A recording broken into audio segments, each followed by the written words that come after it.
Well, no, it is oh no because like we're just short of the debate and what is starting to different problems. So we're not like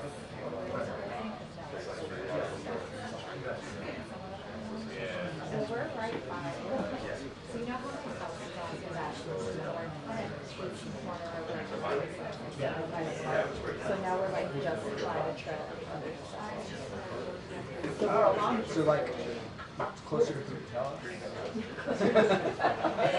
Which is my marking for all. Yes.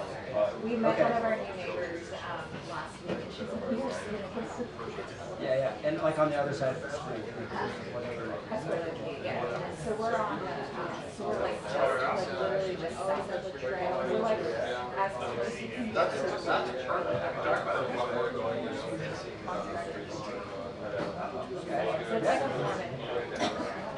yeah. It is so much.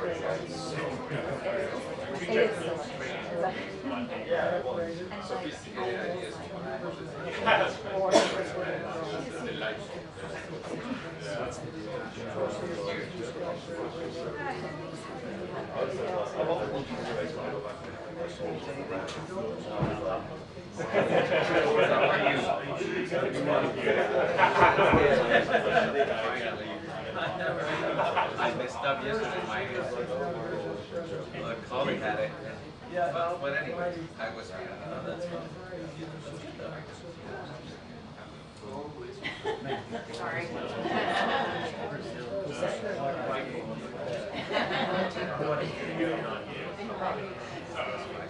I did kind of wonder, I was like, interesting, maybe it's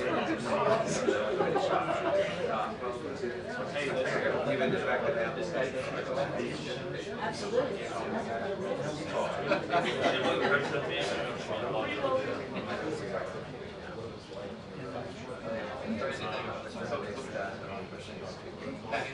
still a bad.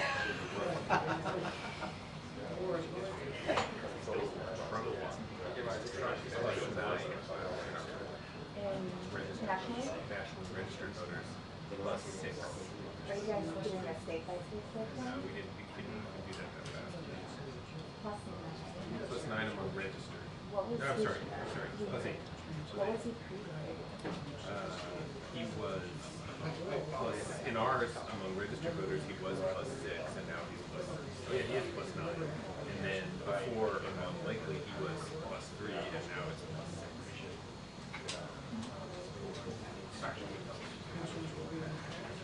Plus 9. Among likely voters, plus 6, and among registered voters, plus 9.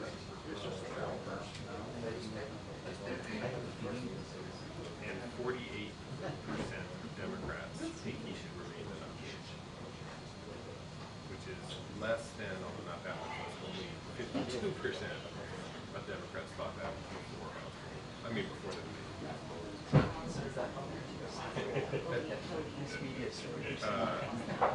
So our last poll was before debate was plus 6 before the debate, and now it's plus 9 on the registered. Like we were always probably a little bit on the high end of the Trump. Yeah. I think is what they'll say. But essentially, among likely voters, he doubled his lead in Trump. Yes, I know.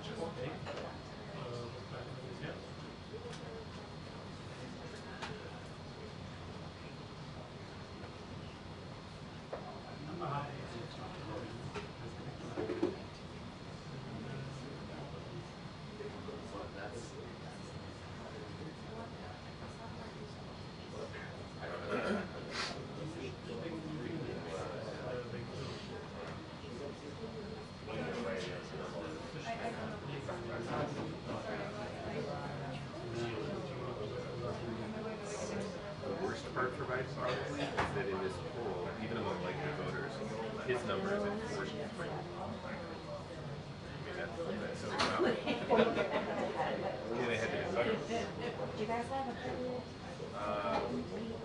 We have a general job school by I don't know. Do you have this?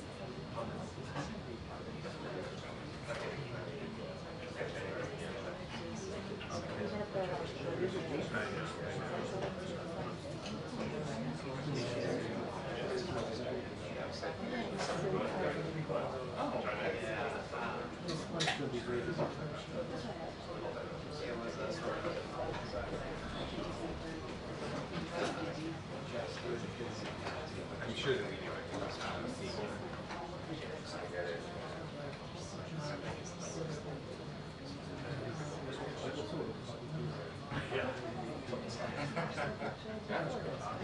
The Eric?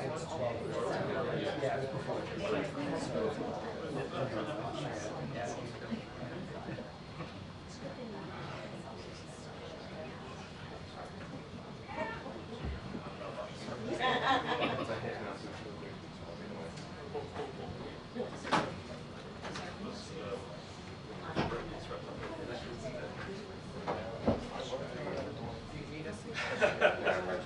All right, it's okay. I'm just trying to keep track of what's going on.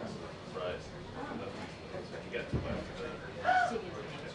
No problem. No problem.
Oh, yes.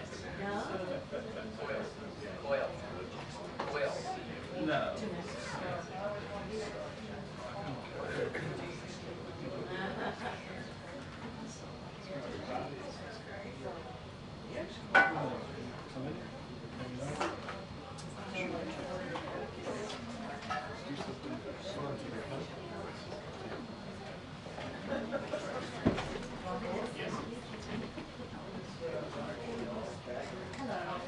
Did they issue a 2-minute? Sorry, didn't mean to skewer you there.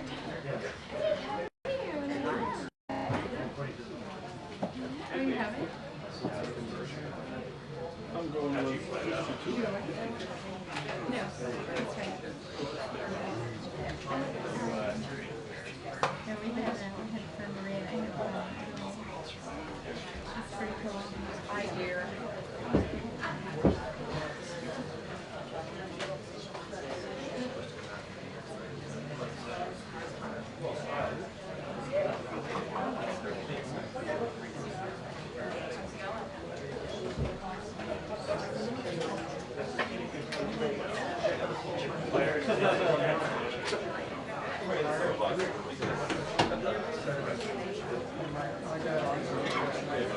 Yeah.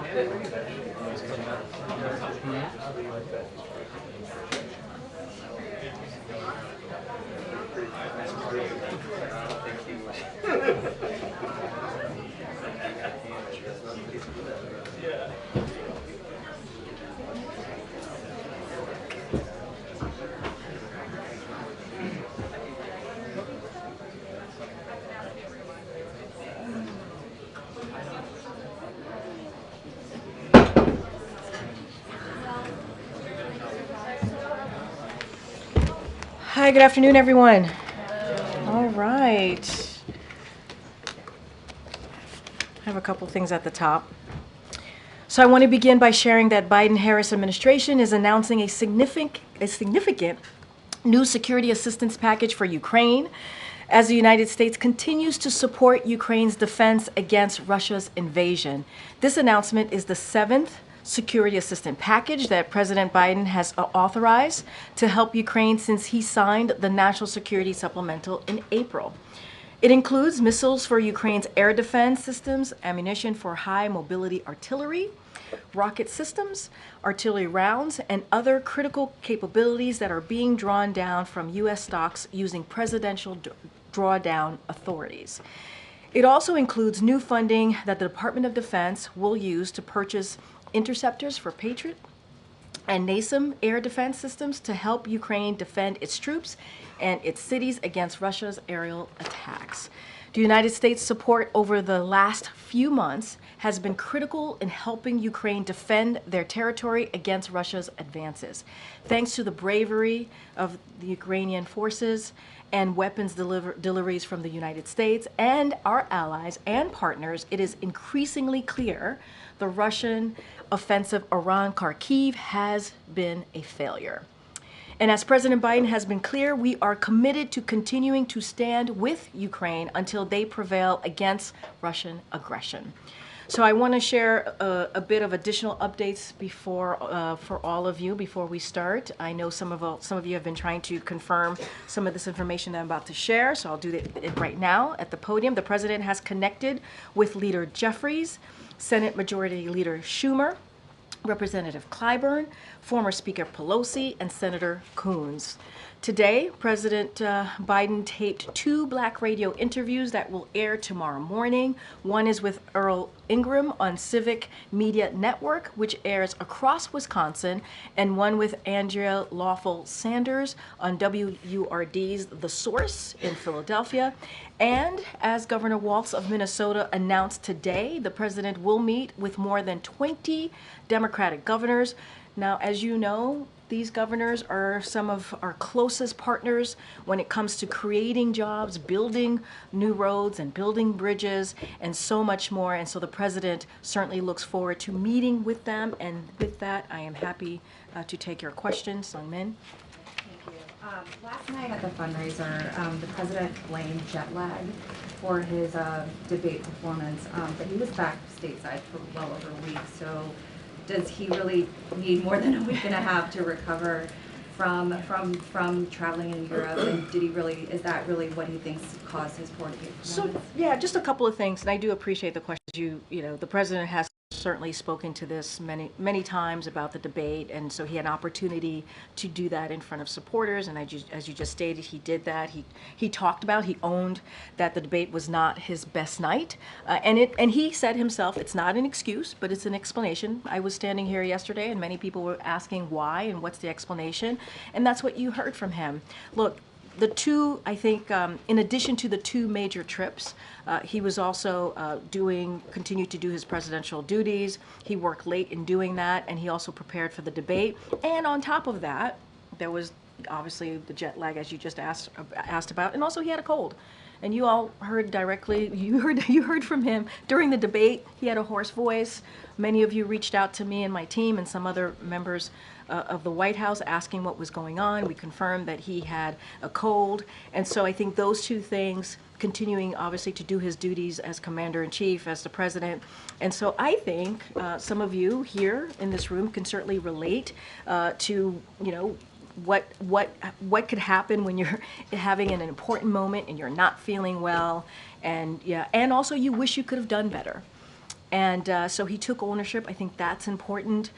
And he's going to continue to make a strong case for his agenda, and that's what you're going to see. And he was given an explanation, and that's what he wanted to do. He wanted to get that out there and for people to hear directly from him, as he has been doing since Friday of last week. It just seems like I know you're calling it an explanation, not an excuse, but it does seem like there are new excuses since the debate of what went wrong there. I would say I don't think it's a new excuse. I think some of your colleagues reached out to us about the schedule.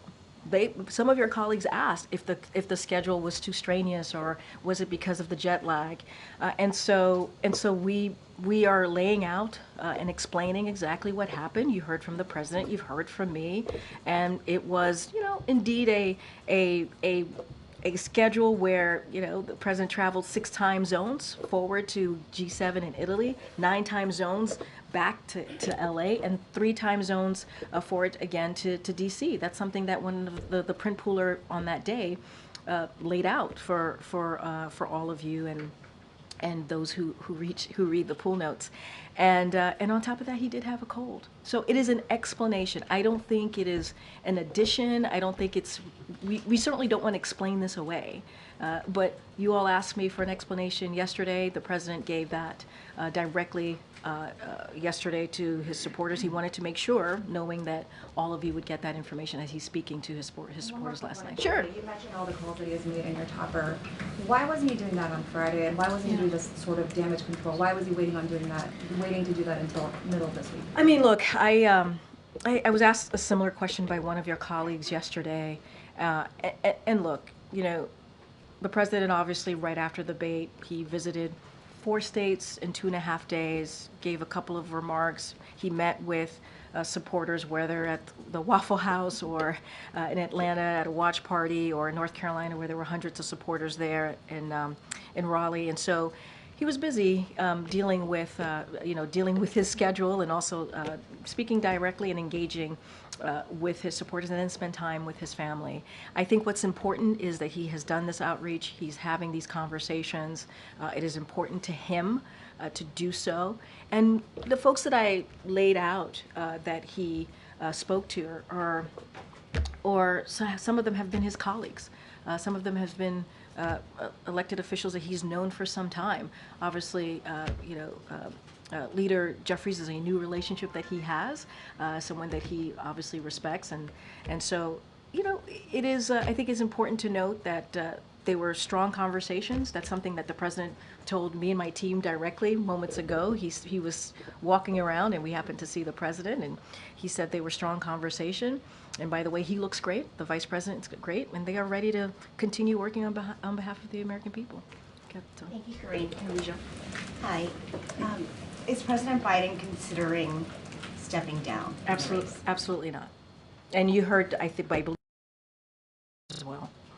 Given the groundswell of concern from fellow Democrats, from donors, from supporters, doesn't he owe it to the American public to reflect on whether he should step down? I mean, look, very much into Sung Min's question and my answer to her question, where he had an opportunity to talk to supporters. He's done it a couple times at this point, and laid out what happened on that night. Talked about how he understands, and it was not his best night. He understands that it is fair for people to ask that question. But we cannot forget his record and what he's been able to do. We cannot forget how he has been able to deliver for the American people for almost 4 years. That matters too. And he has the most historic record administration, the most in modern politics, and that should matter. And he wants to continue to do that work. And, you know, a lot of what's on his agenda is very much popular with majority of the American people, whether it's continuing to build a strong economic policies. He's done that. Creating new jobs, he's done that. 15 million jobs. He wants to work on that and continue to do that. And so he wants to continue to deliver, expanding health care. All of these things he believes is important. Majority of Americans believe it's important. And his record, he wants to make sure that people do not forget about the record that he's been able to lay on behalf of the American people. Is there anything, Karine, that would change his mind? Look, I cannot lay out something that would change the president's mind. He has been very clear, and he's going to continue to build on the unprecedented record that he's been able to lay out for the American people. That's his focus right now. Thank you. Yeah, Jack. Thank you, Karine. What does the president do outside the hours of 10 a.m. and 4 p.m.? Well, you heard him speak to supporters yesterday outside of 4 p.m. You saw the president land in North Carolina in the middle of the night at 2 o'clock. What was he doing? He was greeting supporters, hundreds of supporters that showed up to cheer him on after the debate. You saw him speaking at 9 o'clock or at night in New York in front of supporters. So he's been pretty much out there after the hours of 4 p.m. and before 10 a.m. for sure. And so that has been something he has consistently done over the past couple of days for sure, for certain. Have an afternoon nap every day. Let me be very clear about this. This is a president that wakes up every morning and puts the American people first. That's what he does. He does that every single day. That is his focus. I am not going to speak to sources out there unnamed sources out there. That's not what I'm going to speak to. I'm going to speak to what I know, what this president does, and how he is committed to the work of the president, of the commander-in-chief. And his record clearly lays that out and speaks to it. And that's what he's going to continue to do. The American people first, and delivering for them. Can you also clarify Sungmin's question? Sure. I mean, how is it that the president was still tired 12 days after returning from Europe, had a cold, but then went to the Waffle House, and then the following day staged such a huge comeback that he gave those North Carolina remarks? Like, help us understand. Have you had a cold before? Of course I've had a Okay, cold before. so but you we- probably, well, come on, Jackie. Let's be very, It let's was be. 12 days I- after he I- returned, though, but and you he blamed also- jet lag yesterday. Hold on a second. There's a cold, there's a jet lag. You combine that.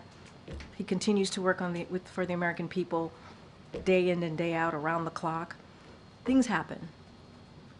And the cold thing is something that you all pointed out during his debate. We didn't even point that out. You all pointed out when you heard his voice being hoarse, because he knew he had to push through. He knew he has to power through. That's what presidents do. If you care about this country and you don't care about yourself, you care about the American people, you care about delivering for this country, you care about how you're going to continue to work every day in and day out, you push through. We've all The reason I do ask is that. because all these Democrats We've who are all saying do they want to that. see him, But it okay, speaks to that. But we didn't share that information ahead of time. You all asked what was going on, and then we shared that information. We didn't use that before the debate. You all asked, hey, is he under the weather? And we confirmed that he was under the weather. He pushed through. That's what this president does. He is going to continue to fight for the American people. So he pushed through it. I think anybody who does that, not just the president, should be commended.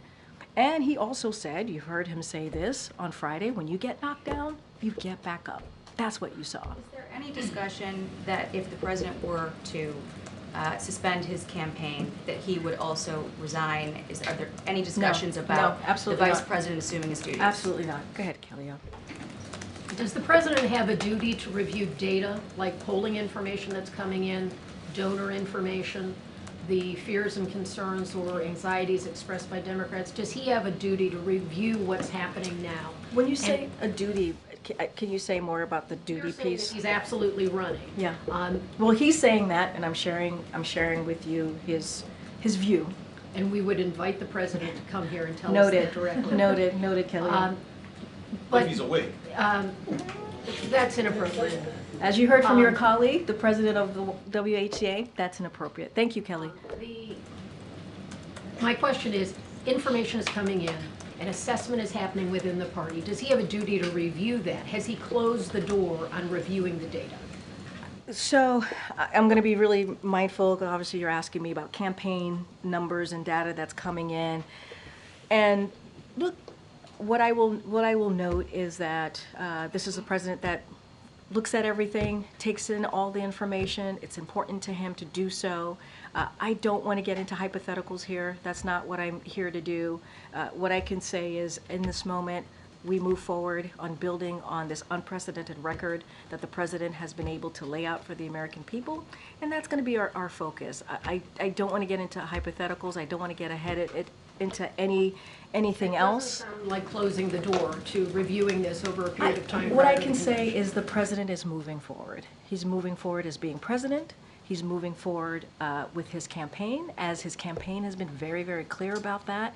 That's what I can speak to, and that's what I can say, and that is the president's focus. The president's focus is how does he continue to do that work, and anything else that we're hearing or that's being reported is absolutely false. Is the president telling people he's evaluating the Absolutely race? false. That is absolutely false. I saw that reporting. We were not given enough time to get back to that reporting, just a couple of minutes, and we asked the president. The president responded directly when asked about this question because we said that we would, and the president said it is absolutely false. That's coming directly from him. What steps would the president be taking, or would you as a team plan to try to prevent another episode in public that would be deemed worrisome? I would not call it an episode. I would call it we had a bad night. right? It was not his best night. He had a cold, he was jet lagged. You heard directly from the president about this. And when we get knocked down, when he gets knocked down, he gets right back up. And that's what I would focus on. The president continuing to be very steady and continuing to work for the American people. But just to follow up on Kelly's question, do you think the president feels like the coming days are very critical for him as you laid out all these events that he's going to be doing? Yeah. Are these events very important for him to show to the American people that he still has the ability to be the nominee? I would say that this moment is critical regardless of the debate or not. We are living in an important moment right now. Everything is at stake. And I got to be mindful because this is all connected to what's happening in November. And I think any leader would say they always have to prove to themselves to their constituents, right? It is a day in and day out work. And yes, the president's going to have engagement. He's going to be out there speaking to the American people. Obviously, we mentioned Wisconsin. He's going to do an interview in Wisconsin as well. We talked about Pennsylvania. But the president was also out last week. Atlanta, North Carolina, New York, where he saw supporters. This is a president that has been consistently out there talking directly to the American people. He understands, as you all asked me about the economy and what people are feeling. He understands that they have to hear directly from him, and he has to continue to do that so that he can lay out his agenda. He can lay out what he wants to continue to do. It's always going to be part of the calculation, right? To continue to prove to the American people that he can continue to do the work and deliver on behalf of the American people. And Jeff had the staff meeting today. Can you just give us a rundown of really what he tried to get across? And is there a morale issue in the White House right now? It's a fair question, and I do have a couple things I want to say. As you just said, the Chief of Staff, Jeff Zients, did have an all-staff call. He wanted to gather the team across the building and acknowledge what the president said himself, right? That the last few days have been challenging. We've been very, very clear in acknowledging that. But we have had an extraordinary record to be proud of, and we know we have more work to do. The president says that all the time. He conveyed the importance of executing on our mission. He talked about the importance of coming together as a team and also having each other's backs. And so, look, he also said, which I think was really important, and I think every staff wants to hear, that the Chief of Staff door is open and is open to hearing directly from them any questions or any concerns. And, I think that's what you do as a leader. Thanks, Karine. If there are so many questions right now about whether President Biden can do this job, why are we not seeing the president out there every single day in an unscripted way without teleprompters? Well, you're going to see him today, certainly, and I know you're asking about the teleprompter. You're going to see him tomorrow, right? 4th of July. He'll have an opportunity to welcome active duty military and their families, and certainly their loved ones here on the South Lawn, as he does every year. And I think that's going to be important. He'll be able to engage with them and thank them directly. And you'll see him in Wisconsin, and you'll continue to see him, obviously, in the upcoming weeks. Look, it is not unusual for a president to use a teleprompter. It is not unusual. That is something that presidents have done in the past. I think what we also have to remember, and I'll keep saying this because I think it's important to not forget, that he has the strongest economic recovery in modern history. He has led a historic midterm win when everybody was talking about a red wave, and he's been able to defy that and deliver by being a leader, right? Obviously doing the midterms as a Democratic leader. And he's going to continue to work to get lower costs. And I think that matters. I think his record certainly matters. And you are going to see him, continue to see him, having interviews. He's going to do ABC, as you know, with George Stephanopoulos, one of your colleagues. That's not scripted.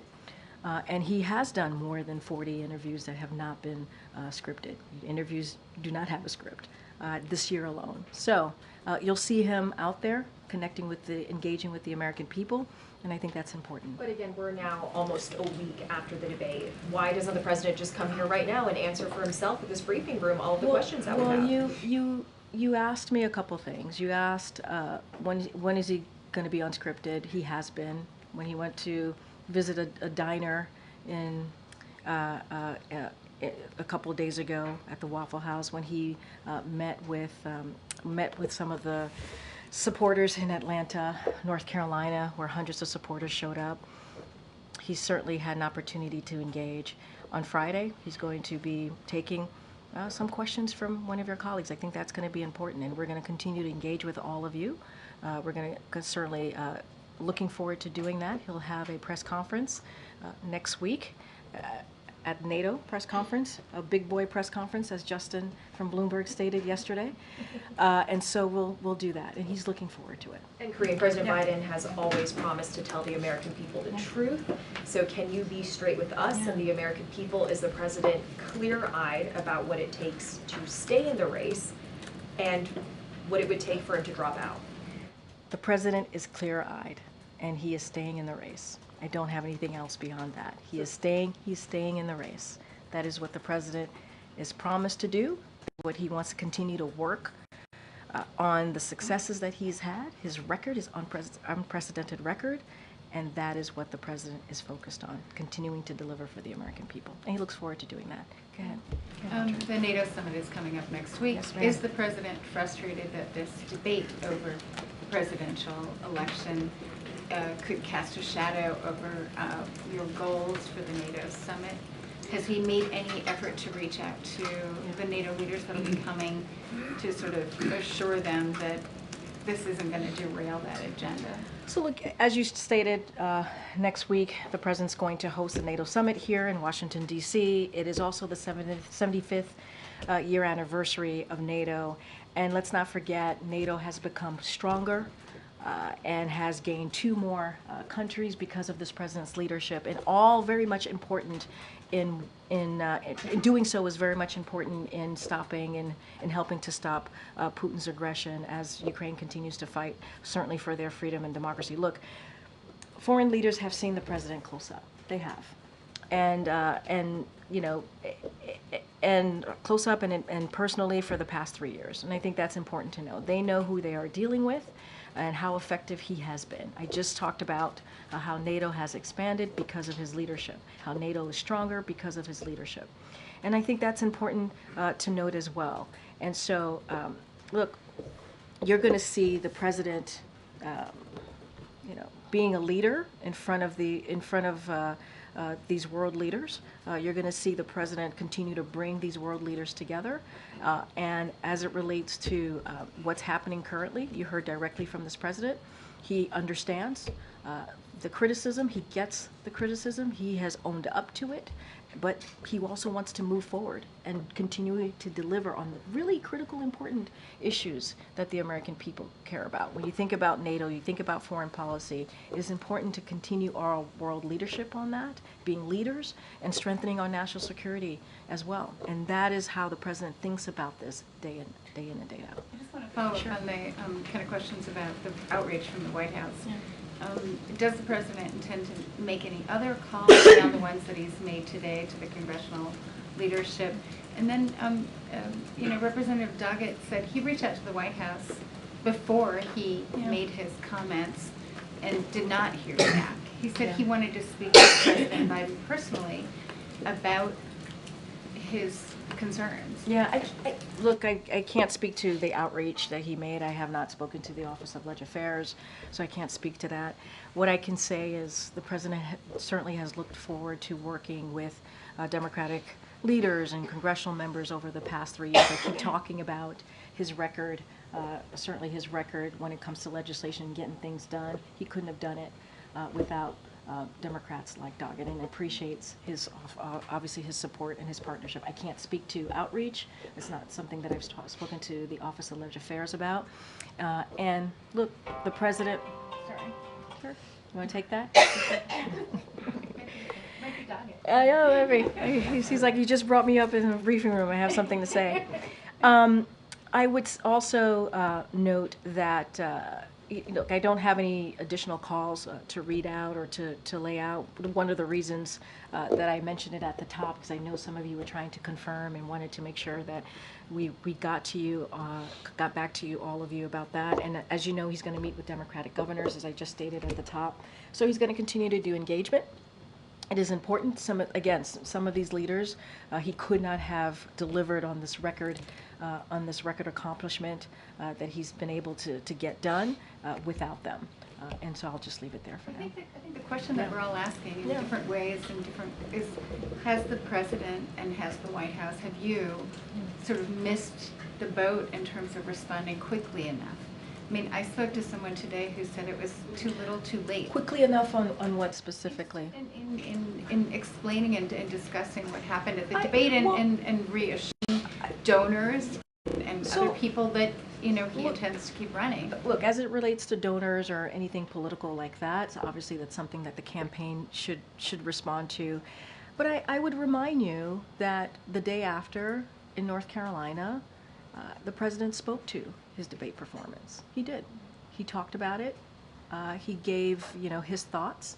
He also stated that, look, I'm not a young man. He said that. I'm not as a smooth talker as I used to be. I don't walk easily as I used to be, and I don't debate as well as I used to. He said this, and so he owned up to it on Friday, the day after the debate, that afternoon. And so we didn't wait. Now, as far as engagement, look, that is something certainly the campaign can speak to more. But the president, in front of hundreds of supporters in North Carolina, talked about his debate performance. So, go ahead, MJ. Thank you, Karine. Just wanted to clarify one thing. I know you got a lot of questions about this issue yesterday. Sure. Has the president had any medical exams since his last annual physical in February? And we were able to talk to his doctor about that, and that is a no. He hasn't had any kind of medical exam? No. So the White House has said no to releasing the full results of that annual, said no to making Dr. O'Connor available for questions from us, no to releasing any other information that would shed some more light on the president's health. I guess I'm just wondering if now is not the time for full transparency. When is? So I would say, MJ, to your question, that what we have released over the past 3 years, every year since he's been in office, has been transparent, and it has been comprehensive. It has been one of the most transparent. We have been one of the most transparent administration when it comes to medical records. That is what we've been able to do. And I would add that it is not the norm to bring the doctor to the podium. That is not the norm. And we have owned up. This president directly has owned up to what happened at the debate last Thursday. He's talked about it multiple times, and directly to supporters, directly to the American people. And what we want to do is continue to certainly deliver on the record accomplishments that we've been able to do. I understand that you feel like the White House has been thorough in the medical records that you all have released, but obviously you're getting these questions in large part because of what we saw for 90 minutes on Thursday night and people's responses to what they saw, right? A lot of people expressing shock. So why not release more information? What would be the downside? Look, what I can tell you is that we have been transparent. We'll continue to be transparent, and that's what I can share with all of you at this time. And I did want to follow up on what Sungmin brought up, I think others as well. You did get numerous questions yesterday about the president's debate performance. You didn't mention travel, the jet lag, the foreign trip. So I think you can understand why it was a little bit puzzling to hear the president mentioning that as his explanation for the first time last night. I'm just, can you clarify whether when you took the podium yesterday, did you not know that that was a major factor? And I want to say that is my bad. That is part of definitely part of the explanation of what had occurred. I did know that. I did know that. I did know that. But we were so focused. I was so focused on the cold, and that's what I kind of leaned into and talked about. But yes, his schedule did have something to do with it. It was the schedule and the cold, and I was aware of that yesterday. Can I just ask one other broader question?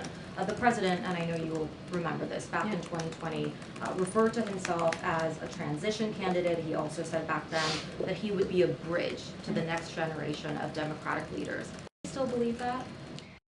Yes, I mean, I think his statement stands. I mean, one of the reasons why he picked the vice president, President Kamala Harris, is because she is indeed the future of the party. And he's very proud to have partnered with her and continue to partner with her in delivering an unprecedented record for the American people. And I think he's going to continue certainly to do that. They're going to do that as partners. Like I said, I just saw them before walking into the briefing room. They stopped by to talk to me and my team, and they're ready to go. They're ready to continue. So the transition would happen in 8 years in I mean, his mind, not 4? I'm not going to get into speculation from here. But you ask me if his remarks and statement still stands. Yes, it still does. Michael. Next, Karine. If President Biden was fatigued during the debate because of overseas travel that was 12 days beforehand, like he said he was last night, doesn't that raise questions about his ability to effectively serve a second term until he's 86 years old? Well, I mean, look, I think there's multiple factors here to consider. There was the travel led to a cold, and I think that matters as well. And I think we've all been there. We've all been there. It is not unusual. And what the president did is he pushed through. He did. He pushed forward and he pushed through. And that's what you saw him do. And look, you know, you heard me say this yesterday, and you heard directly from the president say this multiple times. When you get knocked down, you get back up. Joe Biden is someone who has faced, tragedies, and he's taken them on. And when he does that, he gets right back up. And that's how we see that day. That's how we see that night. And then what was his message to congressional leaders today? I mean, is he trying to instill confidence in them that he can run effectively for his reelection bid? Was that the purpose of the So call? look, I'm not going to get into certainly private conversations. He had he shared with me those conversations were strong, and I think that's important to note. I'm not going to go into details, but the president's going to continue to have those direct conversations with leaders, with supporters, and he believes that's important to do. Were they united with him in the call? They continue to be united, and some of them have spoken to this. They've been very clear, have gone on television, spoken to some of you in your reporting, and said that very clearly. Thank you. Thanks, Karine. Can you share any details on President Biden's and Vice President Harris's lunch today? Do you know if they discussed Vice President Harris potentially taking over? Do you know if that came up today? I mean, I just stated that the president is not dropping out. That's something that the campaign has shared. So I'm just repeating what the campaign has shared. They regularly have lunch, and I'm not going to get into private conversation. And I would also say that the vice president spoke to CBS just yesterday, and you could see what she said herself, and I think that's important to note as well. I just want to also ask, you mentioned that President Biden got the cold because of traveling. Yeah. So this cold is directly tied to him traveling, or is it just he got the cold regularly? What I can tell you is he traveled, then he got a cold. That's what happened. Get Michael. You mentioned a few times that the president's proud of his record. He wants to continue his work and building on that record. Yeah. I'm trying to understand how that's relevant to an assessment, a self-reflection by him on whether or not he's physically capable of continuing. I think it is an assessment. I think the fact that he's able to work across the aisle, get really big bipartisan legislation done, he's been able to get us out of the pandemic, able to get the economy back on its feet. I think that shows leadership. And I think that's important, right? He is making these decisions on behalf of the American people. And he's able to do that because of his experience, because of his wisdom. And I think that's all connected as well. We can't forget that. Building on, Alicia Kelly Kent's question on self-reflection by the president, you've mentioned as well that he understands the stakes in the election, and if the data is showing that he may be leading the party toward, electoral disaster, is there not going to be reflection? Look, right now I got to be really mindful. You're asking about a campaign. You're asking about data that's connected to the campaign. I want to be really mindful here, and it's also hypothetical. And so I also want to be really mindful here. What I can say is right now, and where the president is, he is continuing to fight for the American people, continue to build an economy that works for all, continue to create good paying jobs, expand health care. That is the president's focus. That is the president's focus. Anything else related to the campaign, I would refer you to the campaign to speak to that directly as it relates to data. That is not something that I can't be a pundit from here. Go ahead, sir. Good, sir. Yeah. Yeah, thanks, Karine. I have two questions on Bolivia. First, former President of Bolivia, Evo Morales, and also Argentine President Javier Milei have accused President Luis Arce of staging a self-coup last week. Does the administration believe or have any evidence if this was the case? So, look, I want to be really mindful here. We have seen the false allegations of U.S. involvement in the events of Bolivia on June 26. I know that's something that has come up a couple times, and so want to make sure that it is clear that the U.S. had no involvement in that. Look, we certainly strongly condemn the deployment of Army units in Bolivia in any attempt to subvert a constitutional order, and we are going to continue, and I said this last week, we're going to continue, or the week before, stand by democracy and the people of Bolivia, and that is where we're going to continue to stand. Can I have another one? Sure. With the U.S. government and the Venezuelan government resuming negotiations today, I wanted to get, if you can give us like a clearer picture of what it entails and how far the U.S. government is willing to go. So two questions on that. Would the U.S. government be willing to alleviate sanctions? And is there any plan for Maduro to step down from power without fear of continued legal prosecution? So to your question about the dialogue that's happening, we certainly welcome that. And in good faith, right? The dialogue in good faith. So we welcome that. We're clear-eyed that democratic change will not be easy and requires serious commitment. So we remain committed to supporting the will of the people of Venezuela and a path toward democratic governance via competitive and also inclusive elections. Any specific details about that, I don't have any to share about the diplomatic engagement, but we certainly welcome it in good faith, and that's what we want to see. Okay. So much, Karine. I just also want to follow up on the remarks the President made yesterday at the fundraiser. He said that he didn't listen to his staff. So what kind of advice did he get? Because it gives the impression that his staff is asking him to, slow down or maybe cancel some trips or have a lighter schedule. Look, I didn't get into the president specifically about what he meant by that, so I want to be really mindful. I don't want to get into that.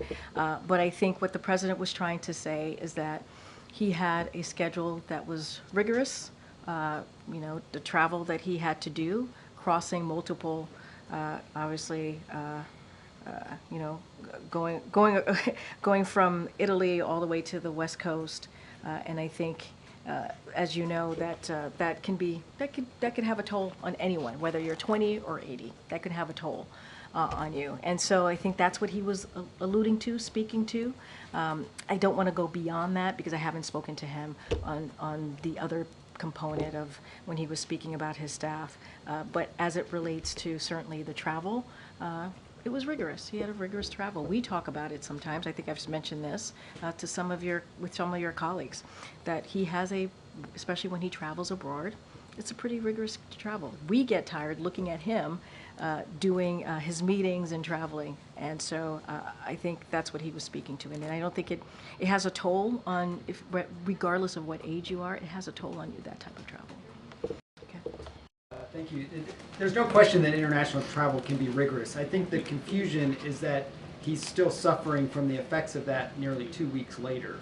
So can you articulate a little bit about, do you guys usually have accommodations for him after he does a trip, that he's going to have jet lag for that long a period of time? So can you, when you say 2 weeks later, what do you mean? Well, the debate, he arrives back in the United States 12 or 13 days before the debate. So his explanation for a poor debate performance is jet lag.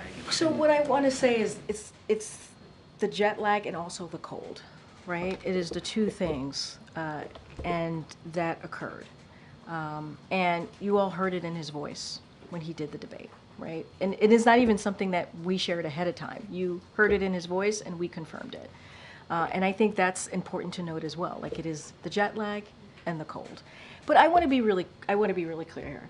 This is not an excuse, right? This is not an excuse. You all asked for an explanation, and we're giving it an explanation. It is not an excuse. I don't want that to be the leading piece of this. The only reason we're sharing this, because it was asked of me here, and the president certainly wanted to give an explanation himself, and that's what he did yesterday. We understand that it wasn't his best night. It wasn't a great debate. We understand that, and we understand what supporters saw, what the American people saw, and what you all saw. And so we wanted to give an explanation. So I don't want to get into this, oh, are you giving this excuse, not an excuse? We're giving you what our explanation was. We want to continue to make sure that we do everything that we can to deliver for the American people. That's what we're going to continue to do. I also wanted to ask just about the schedule again. Yeah. Because a lot of high-level Democrats, I think, were concerned with the debate performance, but they've also been almost just as or more concerned about the response since then. That he hasn't done more. He spoke for 4 minutes in public on Monday evening on the Supreme Court decision, and he spoke for about 10 minutes in public yesterday with the emergency weather situation. And he's going to speak today. He's going to go to Wisconsin. He's going to go to Pennsylvania. But it truly is an emergency situation. It's taking almost a week for him to sort of address it. When there's natural disasters, when there's other things happening, he wants to get in front of the cameras and speak to it. In this case, there seems to be multiple days. Matt, I would disagree with you. He did address it. He addressed it on Friday in North Carolina in front of hundreds of supporters. He addressed it. And he talked about an issue that you all ask me about all the time, his age. Like, he took it head on, literally head on. He didn't run away from it. He didn't hide from it. He said, I am not a young man, obviously. I'm not as a good debater as I used to be. I don't talk as smooth. I don't walk as easily as I used to. He said it himself to hundreds of supporters in North Carolina. So I would disagree that he didn't take this head on. He did. He did. He talked about it in front of supporters. He's had one instance with that, and he's called 6 people. But by the way, that matters, right? Engaging with the American people and standing in front of them and being honest about that. And talking about age. Again, something that you all ask me about all the time. He took that right on. Now, he is talking and engaging with leaders. That is something that he's doing. He's having good conversations with them. He's going to meet with Democratic governors, governors who he believes have been really strong partners with him in delivering on some of these historic accomplishments. But, I would disagree on him not taking this head on. I mean, being in North Carolina and taking that head on, obviously that's not the speech that he was going to give on Thursday, right? Before the debate. So he understood, right, when he got to North Carolina that he needed to address it. And he decided to do it in front of supporters. And he talked about it. I'm going to go to the back. I'm going to come. Thanks, Karine. I want to go back to the NATO meeting, if I Sure. could. Polling this week shows the president losing more ground in the American eyes over immigration, over economy, and foreign policy. So does that, with everything else, diminish the position of the president as these NATO leaders are coming in for those meetings? No, I don't think so. I don't think so. And I said this moments ago when I was answering a question of one of your colleagues. These foreign leaders have seen the president personally, up close, for the past 3 years. They have talked about his leadership. They have commended his leadership. They have been proud to see him as the president of the United States after what they experienced in the last administration. Some of them have been even quoted about what the president has been able to do during his past 3 years. German Chancellor Scholz. I think that Joe Biden is someone who is very clear, who knows exactly what he is doing, and who is one of the most experienced politicians in the world, especially when it comes to international politics. The Prime Minister of Israel, Bibi Netanyahu. I have had more than a dozen extended phone conversations with President Biden. He also came on a visit to Israel during wartime, which is an historic first. I found him very clear and very focused. I mean, these are leaders that he has had extensive engagement with over the past 3 years. They have seen him up close and personal. The president looks very much looks forward to hosting NATO next week. The I NATO could ask summit. you about the Supreme Court quickly. So the comments that the president made on Monday, does the president respect the authority of the Supreme Court? Here's what I will say. The president has spoken often, very powerfully, about the events of January 6th. He has, and his views on what happened on that day. And what you heard from the president Monday night, he wasn't supposed to speak. He came back. He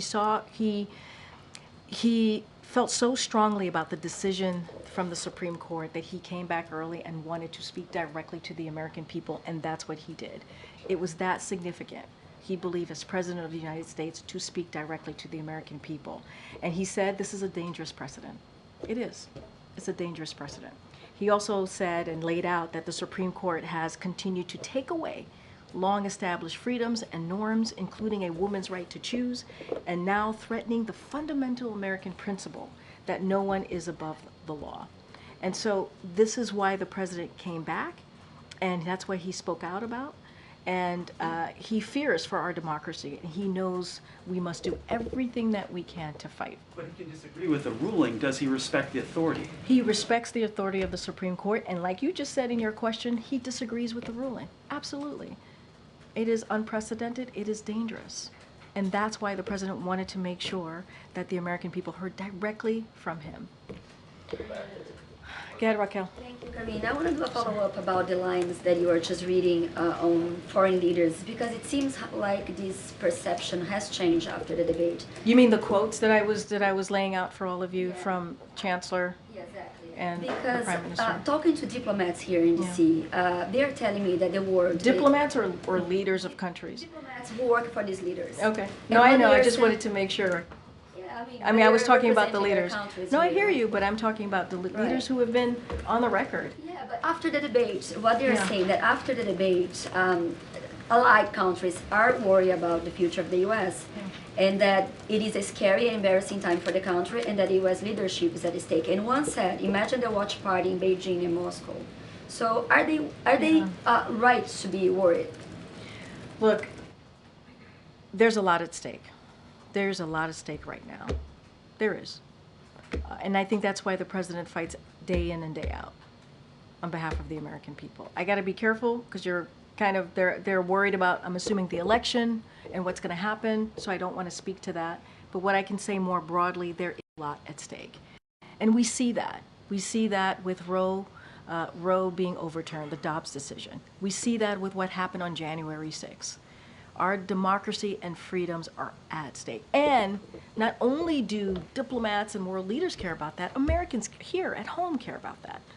That is something that they worry about. And that is something that the president's going to continue to fight for.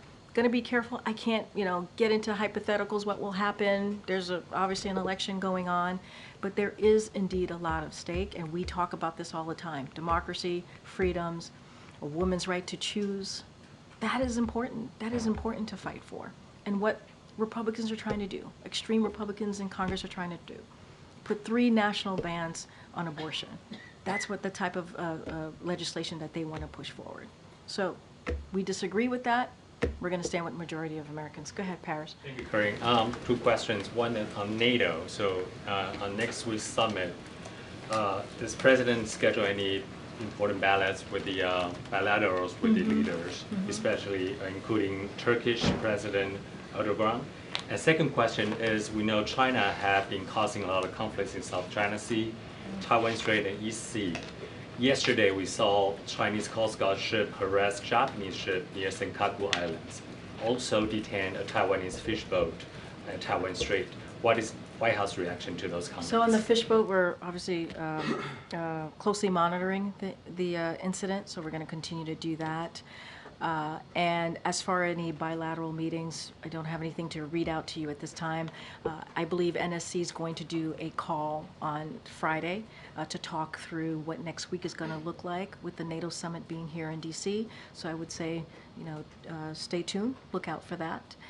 And and we'll have more to share. And obviously, when there is a bilateral meeting, we certainly share that with all of you. Just don't have anything to preview at this time. Has U.S. reached out to Japan and Taiwan offer support over those incidents? Well, I don't have any calls, obviously, to speak to at this time, but we encourage both sides to maintain open lines of communication so they can get to a resolution here, and that's what we call for. Okay. Oh. No, go ahead. Thanks, Karine. I just wanted to get to your answer to Raquel a few moments ago. You talked about there being a lot at stake. Which I think I'm trying to be mindful. But also trying to phrase the question in a way that you can answer. I appreciate that. Thank you. But I think millions and millions of Americans would agree with that assessment that there's a lot at stake. Yeah, and I agree. I agree. Right. That's what I said. It's not just diplomats, but it's also Americans here. Right, and the president and you and others in the administration have acknowledged he didn't have a good night at the debate. Yeah. Is within his reaction to his own performance, does he think he let people down? Look, this is certainly a president that I will say, and if you know Joe Biden, you know him as a senator and as vice president, he's very sensitive to how people feel, right? And he's very aware of that. I think he has that IQ that is certainly incredibly important as a president, to be able to feel people's pains, feel people's concern, and be able to listen to them directly. And you see that. You see him do that anytime you see him engage with everyday people, Americans. And I think that's what makes this president so unique. And I think also because he's dealt with so much tragedy and knows what that feels like.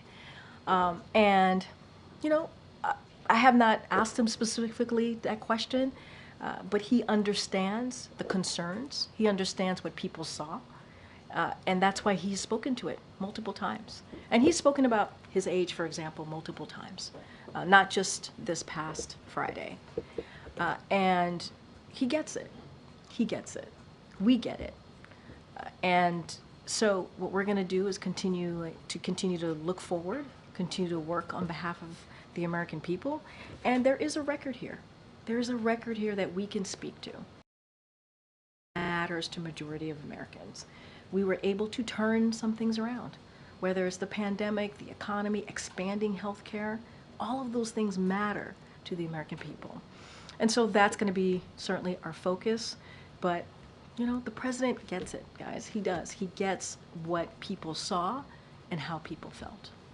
I really can't. I gotta continue taking questions from the back, and I'm already being pulled. Go ahead, Phil. I'm already being pulled. Thank you. I wanted to ask you about some of the things the president said last week. Last week? Yes. Okay. Obviously, 13 U.S. service members died at Abbey Gate during the Afghanistan withdrawal. And then this year, 3 U.S. service members died in a drone attack in Jordan. And yet the president said, quote, he's the only president this century, this decade, that doesn't have any troops dying anywhere in the world like he did, end quote.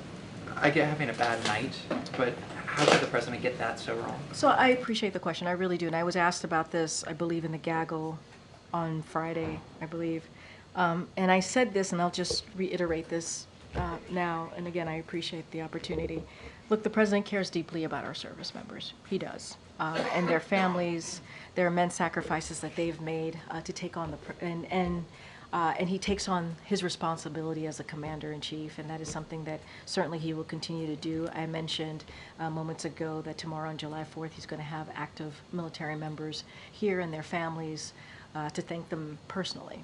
And obviously their families make sacrifices as well. And as you know, he attended the dignified transfer of the 13, as you just mentioned, brave service members who lost their lives in Afghanistan on August 26 in 2021, and as well as the 3 who lost their lives in Jordan earlier this year. I was there with the president, and you can see how much how important he understood it was for him to be there for that moment, to be there for the families.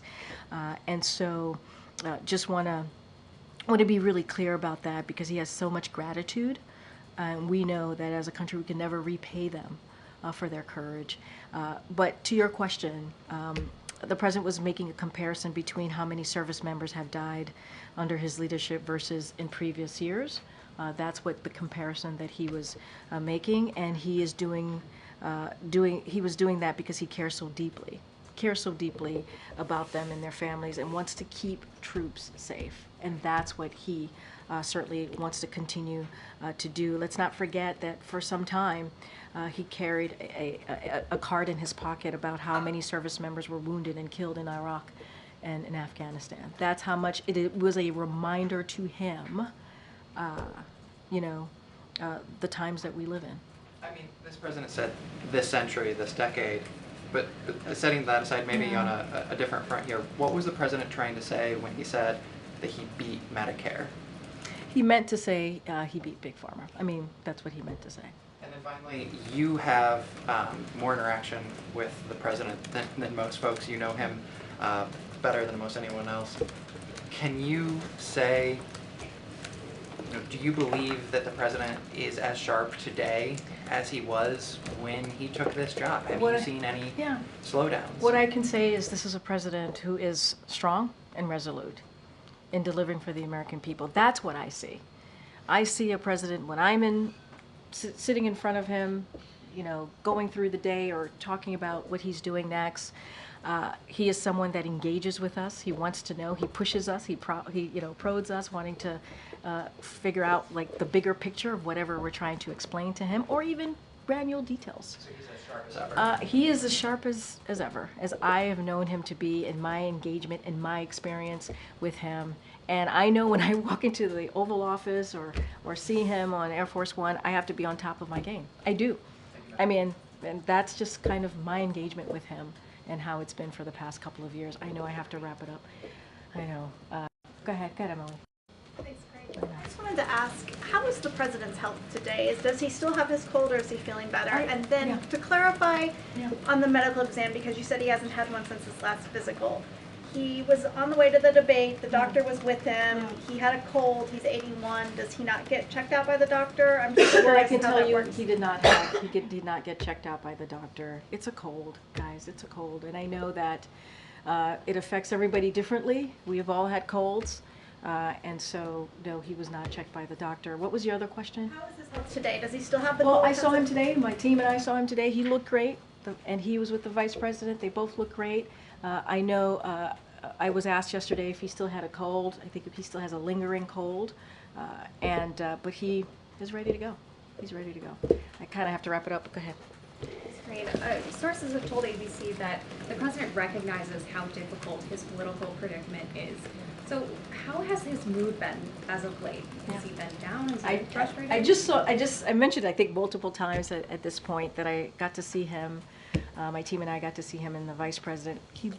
He's great. He's like in a great mood, ready to get things going. He's going to do the Medal of Honor later today. He's going to meet with Democratic governors, and that's kind of what you want to see, right, from your leader. Frustrations with you all What I can say is that he wants to move forward.